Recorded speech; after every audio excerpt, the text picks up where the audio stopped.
May 25th, 2011, Belgium. Eric and I were on tour in Europe.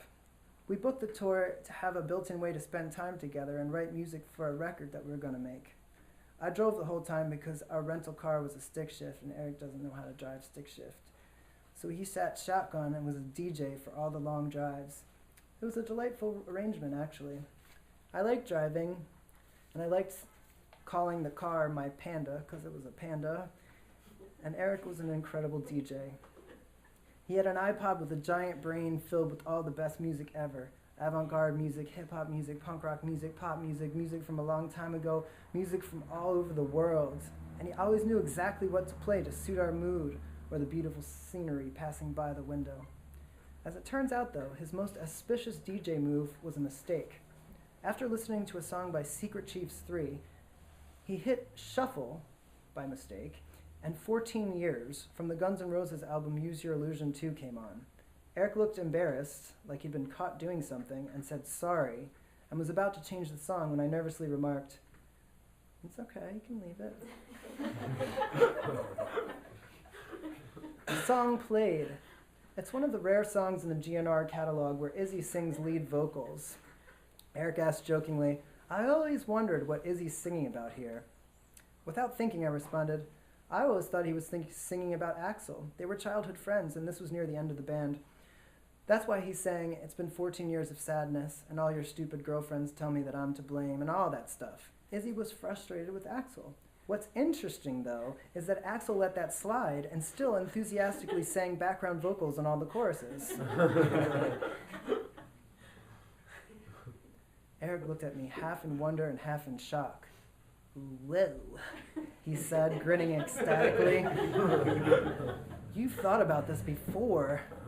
"Yeah, when I was a kid, I loved Guns N' Roses," I admitted. "Me too," Eric said. August 2012, this room, San Francisco, California. The last time my father was in this room was in August of last year. He had been working as an expert witness in an important court case in Palo Alto. He looked tired and troubled. Whenever he comes to visit, I like to show him what I'm working on, and Eric and I had just gotten done recording some basic tracks. Excuse me. I played them for Terry, and he was uncharacteristically impressed. He asked me how Eric and I intended on marketing the record when it was complete. I told him we needed to raise the money to finish it first. "Whatever, same thing," he said. I explained that I was working on one of those Kickstarter pages, so we could get the money by selling the record before it was finished. He said, "Yeah, I know, I'm familiar with Kickstarter, let's see the video." So I showed him the video that I've been obsessively working on with many failed attempts over the course of the past 2 years, and he was less than impressed. "Michael," he said, "what was your last record about in that book that you took 3 years to write?" And I was like, "Oh, just how the anti-commodification of all things in the spirit world." He's like, "Yeah, exactly.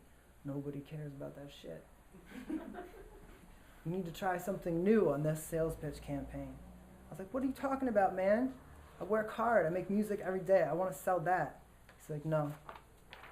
People don't identify with that. You need to talk about something. Give them something that they can identify with. You got to think about where you came from. Your friends and family appreciate you. That's what you have to sell." At which point I said, "I don't know if I feel comfortable selling my personal life. When I listen to music, I listen to music. I don't listen to people's diaries and stuff like this." "You're a fool, Michael," he said. "What else do you have to sell?"